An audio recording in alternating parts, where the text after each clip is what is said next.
not be seen, but is existent. 2 Kings 6:15, si Elisha po ay propeta na nabuhay sa isang magulong panahon at dumating ang mga mananakop sa kanilang bayan at natakot ang kanyang katulong. When Elisha's servant got up the next morning, he saw Syrian troops had the town surrounded. "Sir, what are we going to do?" he asked. Paglabas niya sa kanilang tent o bahay, nagulat siya dahil naliligiran sila ng napakaraming hukbo ng kalaban. Natakot at nagpunta sa propeta, ano pong magagawa natin? The servant was limited by what he could see, therefore he got afraid. You know, people get afraid of the unknown, the unseen, the incomprehensible. 2 Kings 6:16-7, the prophet Elisha had the solution. Don't be afraid. That was his instruction.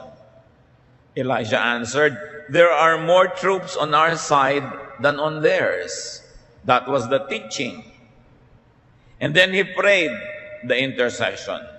Lord, please help him to see. And the Lord let the servant see that the hill was covered with fiery horses and flaming chariots all around Elisha. Ang una lamang na nakita nitong katulong ay yung nakapaligid na mga hukbo na kalaban. Hindi niya nakita na mayroong inner circle surrounding the prophet, protecting the prophet, and therefore protecting him also because he was a servant of the prophet. At sabi ng propeta sa Panginoon, pakiusap po, hayaan niyong makita niya ang hindi nakikita. At pinagbigyan ng Panginoong Diyos ang dalangin, bumukas ang mata nitong katulong at nakita niya may inner circle of angels, flaming chariots, chariots of fire. Kaya pala hindi sila malusob-lusob nung nakapaligid ng mga hukbo. May protective inner circle around them. But it was not seen by the ordinary man. Elisha was unafraid because he saw the invisible. He saw God's protection. Do you? Or are you afraid like the servant? Natatakot ba tayong tumanda dahil hindi naman natin nakikita ang provision na inilaan ng Panginoon para sa atin? Natatakot ba tayo mapag-isa, maghirap, magutom? Dahil hindi naman natin nakikita na nandun ang Panginoon kasama natin up to the end. But people who have spiritual eyes see that. The prophet's eyes was his faith. And his faith made him see. To the point that he could walk by faith, not by sight. So maraming mga unseen. Maraming mga hindi natin nakikita, pero pag tiningnan mo sa microscope, ang dami palang mga mumunting mga nabubuhay doon sa isang maliit na living cell. Ang dami mga bituin at mga kung ano-anong mga tala at mga buwan sa himpapawirin, sa kalangitan, sa kawalan, pero hindi mo makikita hanggang hindi ka gumagamit ng telescope. Pero meron, nandun. Hindi lang kita. Ganon din ang Diyos. Ganon din ang pagpapala ng Diyos. Kaya ang sabi ng 2 Corinthians 5:7, we live by faith, not by sight. Not by reason or logic, not by doubt or fear, not by blindness, not by the usual mindset, but by faith. Kaya yung dalawang taong parehong may sakit, yung nananalig, payapa, bagamat may nararamdamang sakit at hapdi. Pero yung walang pananalig, triple o higit pa rin ang nararamdamang sakit. Dahil yung tunay na physical pain, nadadagdagan pa ng emotional and spiritual pain. God's protection and provisions are invisible but existent. At lahat ng ipinangako ng Diyos sa kanyang mga anak ay nandun kahit hindi natin nakikita lagi. Tulad ng mga ultraviolet rays na hindi natin nakikita, na nakikita pala ng maraming insekto dahil iba ang mata nila. Kaya pala yung mga bulaklak ay gumagamit ng iba't ibang uri ng kulay para akitin ang mga kulisap dahil nakikita ng mga kulisap yung mga kulay na yon sa ibang paraan na nakikita natin. There are figures in the dark that we don't see, that some animals see. Kasi kaya ng mata nila. Kaya hindi pa natin nakikita, tumatahol lang ang aso dahil siya may nakita na. Yung mga gumagamit ng infrared goggles, mga military with advanced weaponry and equipment, they can see the enemy in the dark because the goggles that they put on their eyes enable them to collect light even from the stars in a dark night. And those light, very little as it may be to the naked eye, can actually increase in strength to enable the wearer of the goggles to see people in the dark. Goggles pa lang yun. Ano pa yung spiritual goggles that God can give to those who believe. High ideas and concepts and truths are also invisible, inaudible, incomprehensible to the physical senses and to common knowledge. Iba ang alam ng utak, iba ang nauunawa ng reason and logic, iba ang naaabot ng pagre-research, ng empirical data, iba ang naaabot ng ang mga physical sciences, at iba ang naaabot ng pananalig. Hindi sila magkakalaban, magkakaiba. Kaya ibang mga tuwiran at iba ang patakaran sa buhay ng isang taong naniniwala lang sa physical laws. At iba yung nakakaunawa ng spiritual laws. Yung nakakaunawa ng spiritual laws, kaya niyang magpatawad kahit sinasabi ng logic, hindi dapat. Kaya niyang magbigay kahit sinasabi ng utak, huwag. Kasi meron siyang higit na pinaniniwalaan at higit na naaabot. Kaya niyang harapin ang hirap. Kaya niyang tiisin ang dapat tiisin. Hindi katulad ng ibang bumibigay agad dahil sila ay pinaghaharian lamang ng physical laws. 1 Corinthians 2:12, God has given us His Spirit. That's why we don't think the same way that the people of this world think. That's also why we can recognize the blessings that God has given us. Sabi dito, pinananahanan kami ng Espiritu ng Diyos, kaya iba kami mag-isip, hindi tulad ng pag-iisip ng karaniwang tao. Kaya nakikita namin ang pagpapala, kahit sa tingin ng iba, hindi ito pagpapala.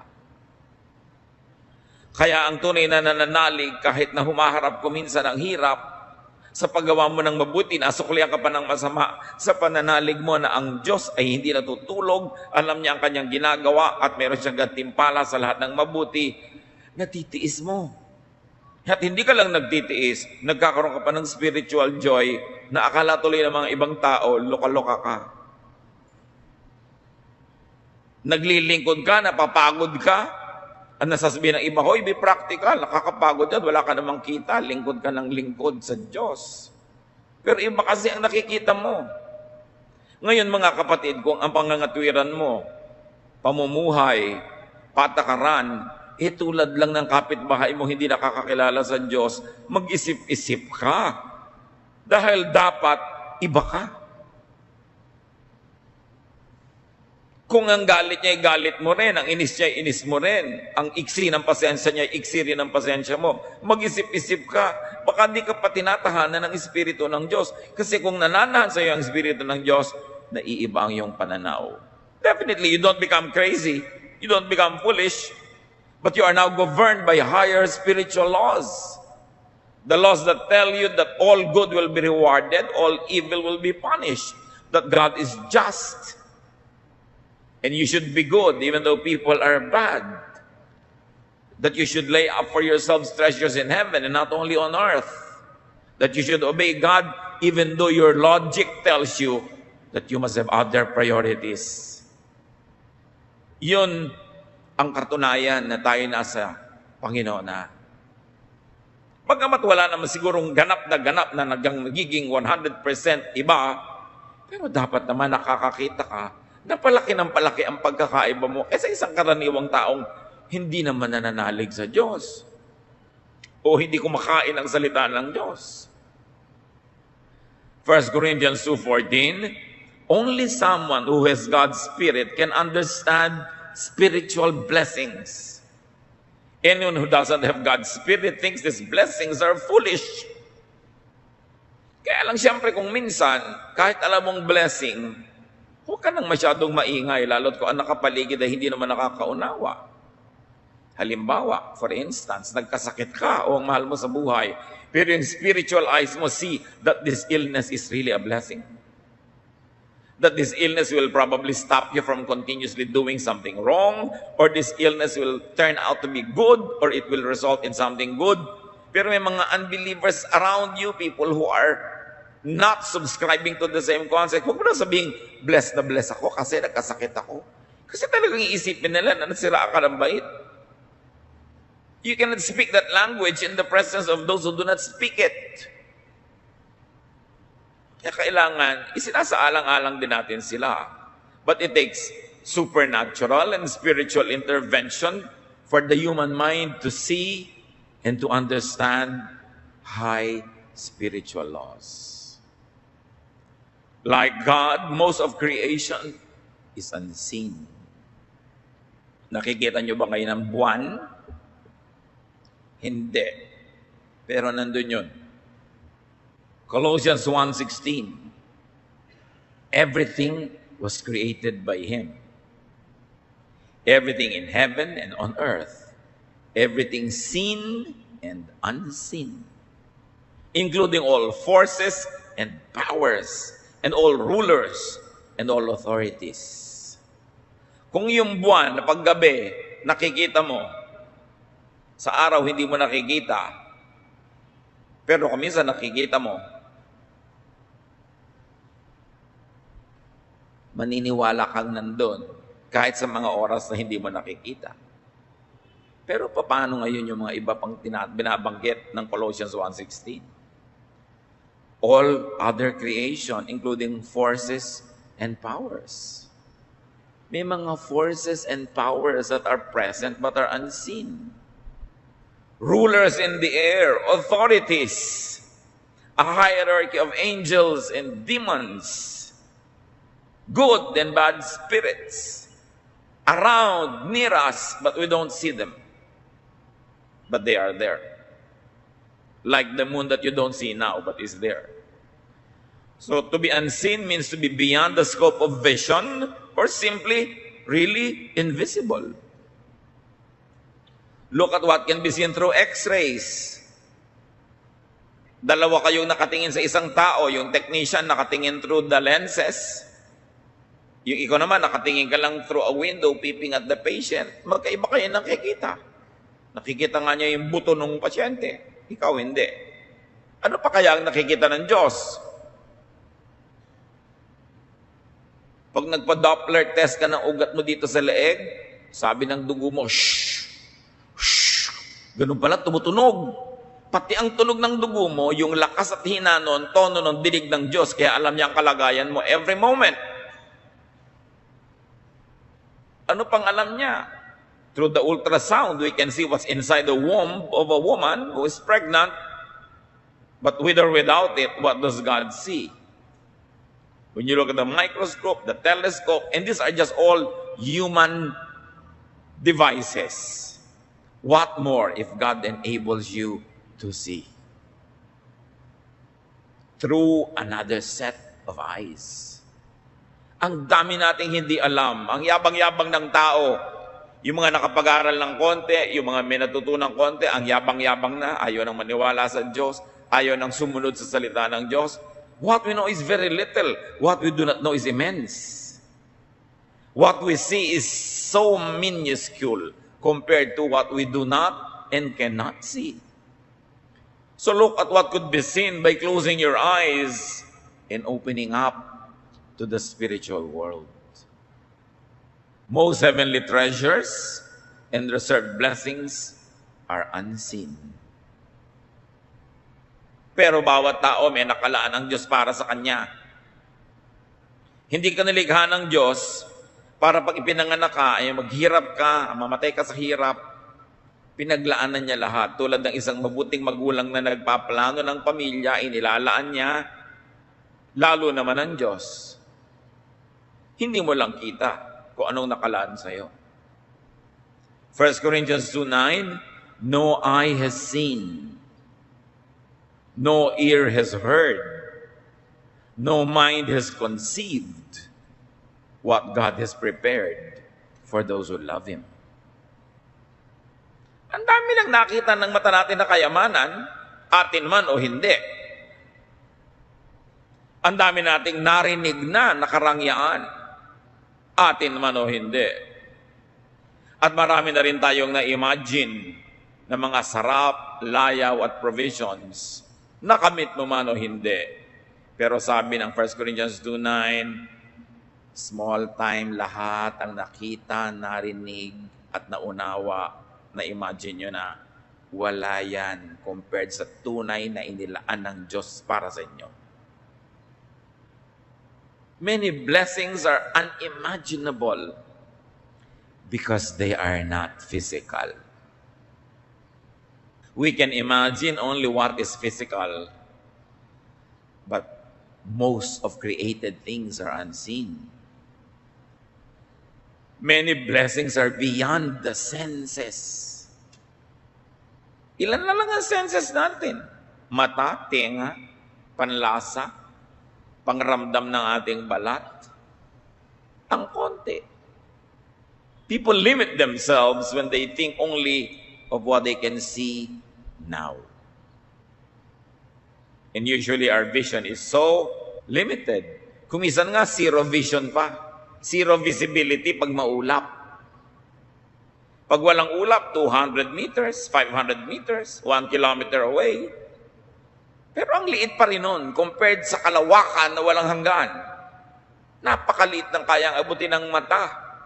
Bakit mo lilimitahan ang pananalig mo sa Diyos sa kaya mo lang makita? Ang dami-dami pa niyang nilikha na lampas-lampas doon. Kaya sabi sa Matthew 6:19-20, do not store up for yourselves treasures on earth, but store up for yourselves treasures in heaven. If we're going to read it another way, huwag lang puro sa mundong iniisip nyo. Hindi lahat ang panahon ninyo ay sa mundo lang. Huwag lang lahat ng bagay na physical at makamundot, makalupa ang iniisip nyo. Hindi lang yan ang ibig sabihin ng inyong buhay. Marami pang dimensions ang buhay. Nagka-camping lang kayo sa mundo, sandaling-sandali lang kayo dyan. What is a lifetime of 100 years compared to 100 trillion zillion years compared to forever? Ang iksi-iksi niyan. Huwag kayong sobrang ma-attached. Huwag niyong sasaktan ang inyong kinabukasan, ang inyong eternity dahil sa ilang saglit ng buhay dito sa mundo.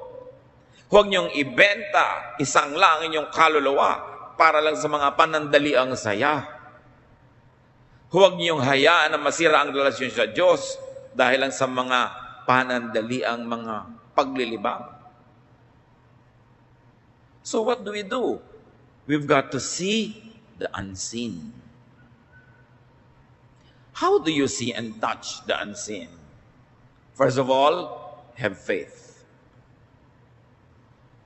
Madaling sabihin, hindi ganun kadaling mangyari. Faith transfers things from the spiritual to the physical world. Dahil maraming bagay na nandun sa spiritual world na unseen, it is only through faith that you could get it from there to bring it to here. Like healing. Healing is abundant in the eternal spiritual world. But how do you take healing from there and bring it to your sick bed? Like joy. How do you take joy from the endless bank account of God? How do you withdraw from there so that the money transfers to your account here? Kuminsan madali, o order ka lang tatawag ka sa telepono, darating na yung nakita mo sa TV, de-deliver sa bahay mo, yung papatanggal na mga taba. Darating yan. Diba? May nakita ka sa internet, meron kang shopping cart, click ka lang ng click, swipe mo yung credit card mo, darating sa'yo yan. Binibili mo lang kasi from the physical world, palipat lang ng address to another physical world address. But how do you get from the other world? How do you get joy na hindi nabibili sa supermarket? How do you get happiness? How do you get serenity and peace? You have to get it through faith. To buy, to procure, to get, to withdraw from eternity, there is only one currency: faith.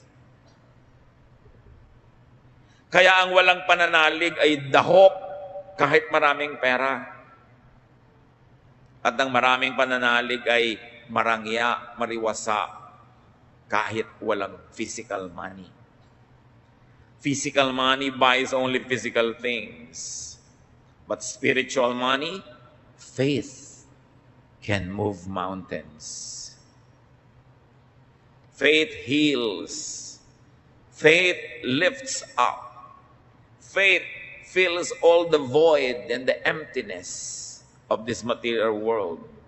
Faith, in fact, brings you to another dimension of consciousness. Kung meron ka dapat na pera sa bulsa, mas lalong dapat may faith ka sa iyong puso. Kung iniingatan mo ang iyong pera at pinapalago mo, dapat lalong gawin mo yun sa faith. Kung nagsisikap ka na dumami ang pera para maraming mabili sa physical world, na ang liit-liit naman ng planetang ito, mabili mo mang lahat, maliit pa rin, lalong dapat ka magsikap na palakasin yung exchange rate ng faith mo. Kasi kanya-kanyang exchange rate din yan. Kung ang konti-konti ng faith mo, ang baba ng exchange rate, ang konti ng nabibili. Pero pwede mong pataasin yung value ng iyong faith. Faith is the medium, the bridge between the two spheres of reality. May isang tulay para makarating sa spiritual world. Para paratingin mo ang iyong mga hinaing, hiling at dasal. At yun din ang tulay para makarating sa iyo lahat ang iyong hinihingi. That bridge is your faith. Faith bypasses the brain and its limits. You must bypass the brain. Because if you will operate only on logic, only on thought, only on reason, ang konti ng pwede mong makamit mula sa nilikha ng Diyos. Faith makes the unseen visible and real. Hebrews 11:27, because of his faith, Moses left Egypt. Moses had seen the invisible God and wasn't afraid of the king's anger. You see, Moses left Egypt. It was the result of his seeing God. What do you live when you see God? Anong ibig sabihin kay Moses na iwan ng Ehipto? Doon siya lumaki. Prinsipe pa nga siya doon. Yun lang ang mundong kilala niya. Para pangunahan ang mapapakatigas sa mga ulo na halos 2 milyong katao na wala namang baon, walang makain sa daan, patungo sa promised land. Ang iniwan niya, leading a very organized Egyptian civilization. Tapos itong mga ragtag tribes of Israel, he had to bring across the desert, full of complaints, full of ignorance, full of hard-headedness. Anong mapapala niya? Ang nagpagawa lang noon dahil nakita niya ang Diyos. Tayong mga nakakakita sa Diyos, may mga nagagawang hindi mo gagawin kung ang susundin mo lang utak mo. Mga nagagawang dakilang mga gawain, mga dakilang kahit kuminsan na ipagpapakasakit. Great accomplishments because seeing God enables you to be like God in some way. Faith makes one see God, not reason. Although reason is also a way of knowing an aspect of God, I believe that science will be God's probably last prophet to reveal himself to people. But science is very limited because it's physical. Faith empowers. Faith emboldens. You know that faith solidifies liquid? Bakit nakapaglakad si Pedro sa tubig? Naging solid ang lahat ng tutungtungan niya because of his faith. At nung nanghina ang pananalig, naging liquid uli, lumubog na naman siya. Faith solidifies liquid and gas. That's why even unseen elements could be seen by those who believe. Faith turns into work, like in Moses. Faith turns into action. Kaya kung puro na lang tayo daldal, wala naman tayong ginagawa, hindi faith yun. Akala mo lang. Kaya dapat sinusuri ang sarili. The highest activity of man, develop and strengthen your faith. Because it is your bridge to the divine. It is also the channel through which the divine could bless you. As you have faith, so you could be blessed. Work this out yourself. Nobody can develop your faith for you. There is no manual that will tell you how. Kanya-kanyang kapa, kanya-kanyang sikap. Pero ang mahalaga, binigyan tayong lahat ng Espiritu ng Diyos ng panimula, puhunan. Tinuturuan tayo at inaakay sa mga unang hakbang para natin ma-develop ang ating pananalig.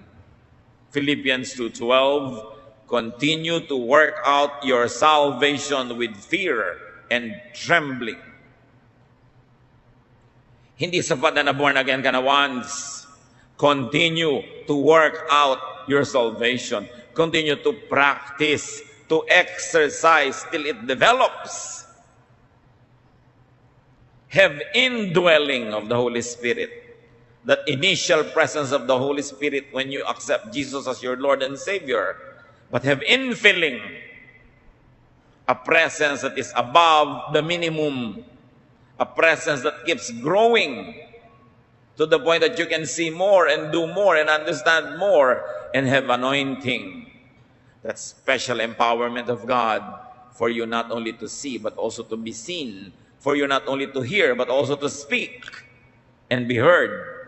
For you not only to receive blessing but also to become a channel of blessings.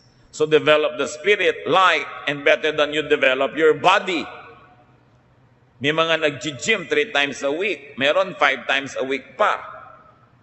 Meron pa mga pilates, meron pa mga belly dancing, meron pa mga running, may mga walking, kung ano-ano, sari-sari. How much time do you devote in developing your faith? Your spirit.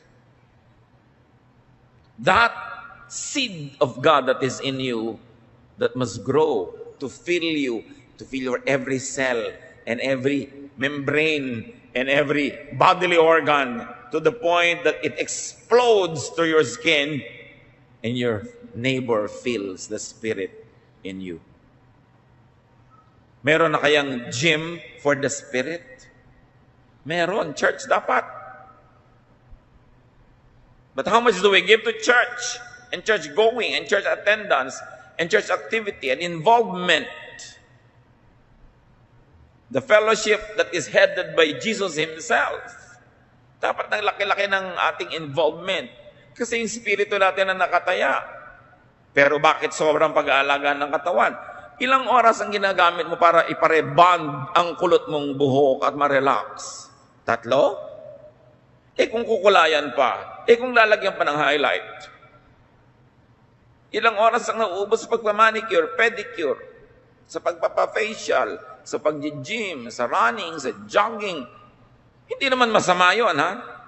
Pero, gaano naman, natutumbasan ba ng oras sa church? sa pagbabasa ng Biblia, sa pagmumuni-muni, sa pag-aaral, sa paglilingkod. These are the ways that you develop your spirit. The spirit is so undernourished. It is so attention lacking. Tapos magtataka tayo, why are our prayers unanswered? Bakit madali tayong matakot? Bakit madali tayong nervyusin? Bakit madali tayong magalit? Madaling magselos? Madaling matukso? Nagtaka ka pa. Wala namang boosters, walang vitamins, walang development, kulang. Samantalang yung spirito mo naman ang bibit-bitin mo pagharap mo sa Diyos. Yung spirito mo ang dadalhin mo sa kabilang buhay. Yung katawan mo, iiwan mo na lang dito. 90, 70 years mo lang gagamitin yan. Tapos wala na, pero lahat ng oras napunta na doon. Dapat bigyan ng pansin. Be transported into eternity through the Spirit. And if you would take care of your car so it could transport you from point A to point B, how much more your spirit, which will transport you from earth to heaven.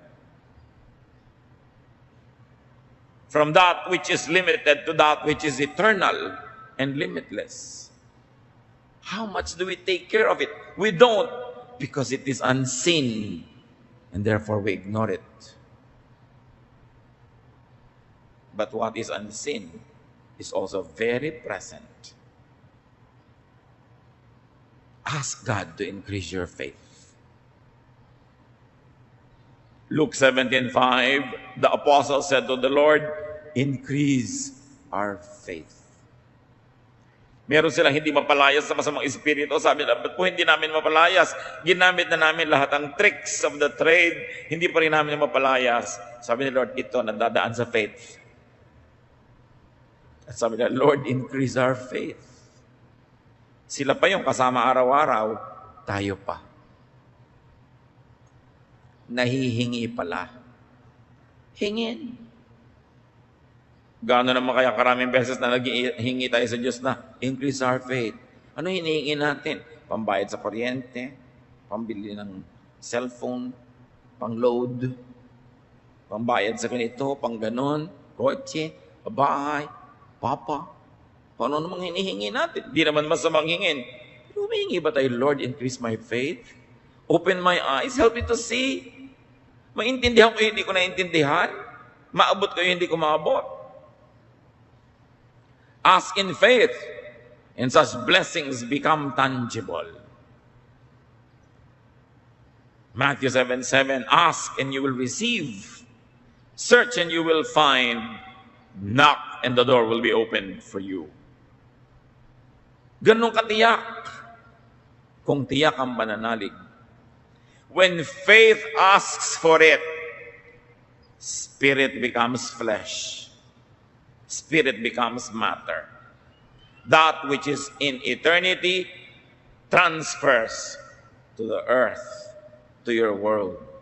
That which is unseen becomes visible. The impossible becomes possible.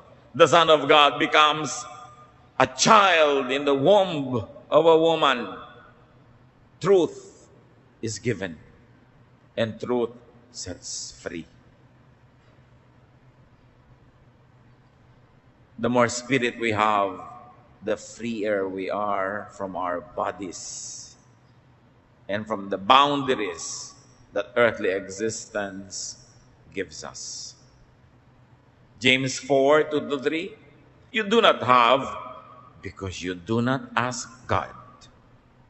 And when you ask, you do not receive because you ask with the wrong motives. Wala kayo kasi hindi kayo humihingi. Ngayon, hingi kayo ng hingi, wala pa rin kayo natatanggap. Mali naman kasi ang motibo nyo. So bad faith, even bad faith will not get anything from God. How else do you see and touch the unseen? Get help from seers. Yan, mga specialista rin naman talaga eh. Prophets, visionaries, persons with sensitive spirits. People of great faith see great things. Ano lang kasi ang feeding ngayon ng modern day believers? Preaching, words, ideas, doctrines. Not bad, they're very good. But this is not all. Sabi sa Bible, God called some to be prophets, some apostles, some pastors, some workers, some soul winners. In other words, ang dami-daming taong dapat nating isali sa nagpapakain sa ating espiritu. Do we listen? Do we get ministrations from people who are gifted with prayer? Do we get ministrations from people who are very sensitive to the Spirit? It's good kung nagpunta lahat sa pastor nyo yun. Paano kung hindi? Kailangan maghanap buhay ka. Kailangan gumawa ka ng paraan.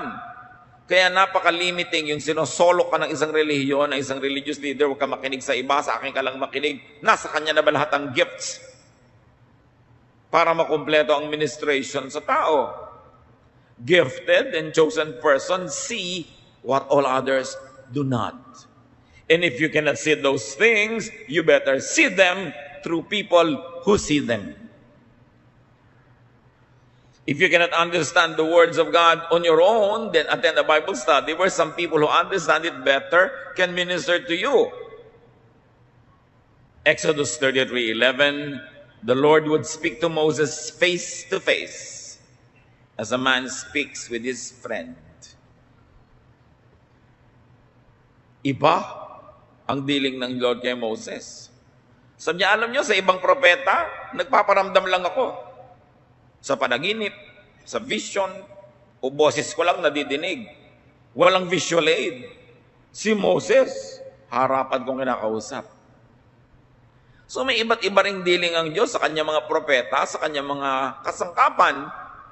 So, maging sensitive kayo kung sino talaga ginagamit ng Diyos, kung sinong pinagpapahayagan niya, kung sinong dadaanan ng mga pagpapala niya, at magsiksi kayo sa mga ganon.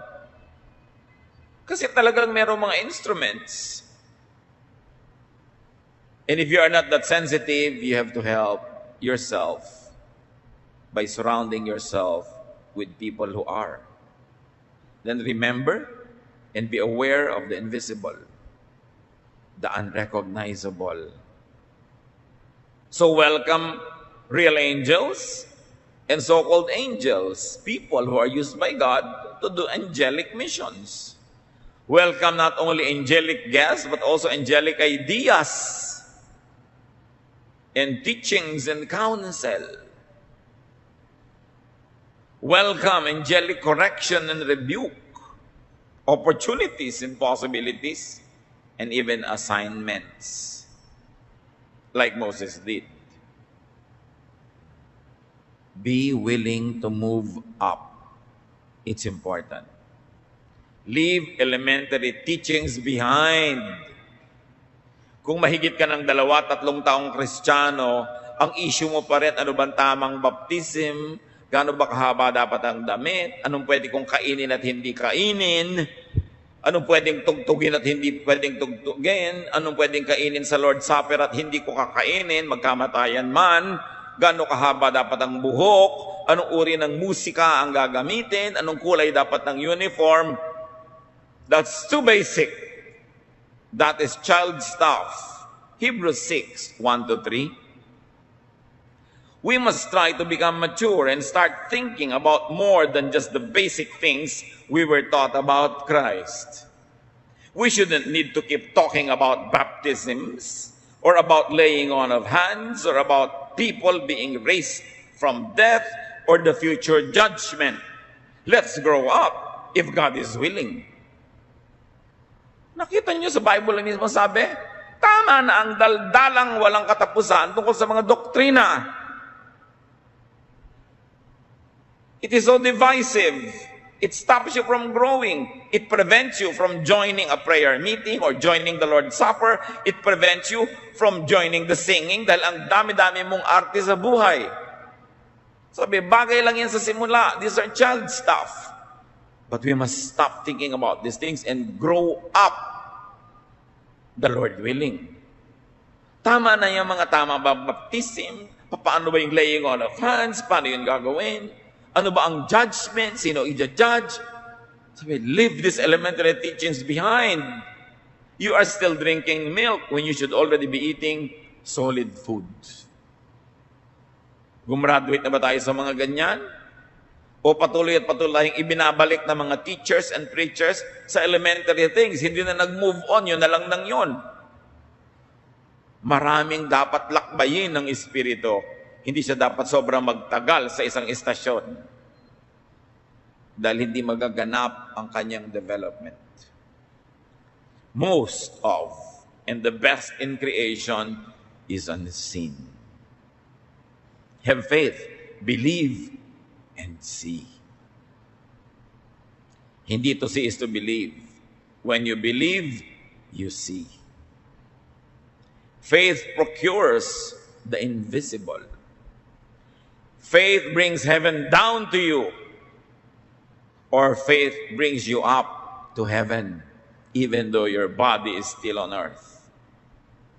Faith is all that you must have. Lack of faith, insufficient faith, cannot extract blessings from heaven. It cannot transport you to heaven. James 1, 6-8.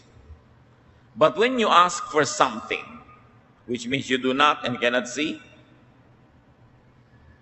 but you must have faith, as if you see it, and not doubt. Anyone who doubts is like an ocean wave tossed around in a storm. If you are that kind of person, you can't make up your mind, and you surely can't be trusted.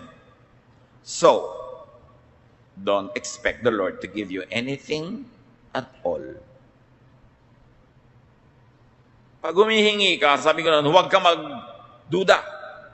Huwag ka mag-alinlangan. Dapat meron kang pananalig na parang nakikita mo na talaga yung hinihingi mo pa lang. Huwag ka mag-alinlangan. Huwag ka magdalawang loob. Yung nagdadalawang loob ay para lang daw maliit na bagay na sinisiklot-siklot ng mga alon, walang mararating. Kahit nagkandahilo-hilo ka na kasisiklot sa'yo ng alon, wala ka pa rin pinupuntahan dahil paikot-ikot ka lang doon. Ganun. Kung ganyan ka, nagdadalawang loob, walang pananalig, hindi ka pwede pagtiwalaan. So, huwag kang umasa na may matatanggap ka. Faith is everything. Faith procures the invisible. It removes blinders and covers. So, brother and sister, develop a supernatural vision and hearing. Move up. Bypass the brain. Use it only for practical things. But in things pertaining to your faith and relationship with God, bypass it. It's very limited. See, hear, and know God more and more. Beyond religious practice, tradition, and doctrine. Move up, move away from elementary teachings, and move to the universal, to the all-embracing spiritual realities beyond the senses. Move to the realm of the Spirit. How do you do that? You have to find your way. Kaunti lang ang pwedeng ibigay sa ating assistance kahit ng mga propeta, kanya-kanyang sikap, pagsikapan, na palaguin, palalimin, pataasin ang pananalig. Because faith transfers to the material world that which is spiritual. And when you have developed your faith, then you are now a bridge, a medium, an instrument of God, so God could reach more people who do not reach Him or cannot reach Him because of their limits, but through your ministration, they can see the unseen also. And God can bless those that don't deserve to be blessed because you intercede for them. It's a ministry. Tungkulin mong palaguin ang iyong pananalig para magamit ka ng Diyos para sa iba at para makalapit din ng iba sa Diyos sa pamamagitan mo. You intercede. You stand in the gap. the big gap between heaven and earth, you fill that gap with your faith. And humanity gets to hold the hands of God through you, who holds the hand of God on one hand and the hand of man on the other, like Jesus, who is God and man. Therefore, it could be a channel. Faith gives us a preview, a pre-feel, a pre-experience of eternity. Pag may pananalig ka, marami ng patikim ng langit na nararamdaman mo. Lalo ka tuloy ginaganahang manalig at lalong lumalakas ang iyong pananalig. Work out, exercise, develop your faith. Move on to the spiritual, to the boundless, formless, and abstract levels of the Spirit. Move beyond ideas and doctrines and teachings. Experience God in the spiritual realm. It is our duty to ourselves, and it is God's pleasure to meet with us, to rendezvous with us, to fellowship with us, not here, but in another world, in another plane that is not seen by eyes and not heard by ears, the spiritual world, the world of God. Yun ang dapat nating sikapin at abutin. At kaya yun maabot, binibigyan tayo ng Panginoon ng pagkakataon. Ama namin, turuan niyo po kami, Lord, to move on. Lampasan ang mga basic things. Lampasan yung mga nakakaabala sa paglago ng aming pananalig, mga usaping walang nararating, kundi mga pagtatalo at mga debate. Mga kaartihan namin na hindi kami makagawa ng mga bagay dahil nakagapos sa mga kamay namin dahil kung ano-ano mga doktrina. Turuan niyo kami, Lord, to transcend this phase 1, the baby and infant phase of our spirituality, and teach us to move to that which is more abstract, more universal, more lasting. Pagkalooban niyo kami ng kakayahang maunawa ang mga mahihiwagang bagay na aming pinag-usapan. Kumapit sa aming puso at isipan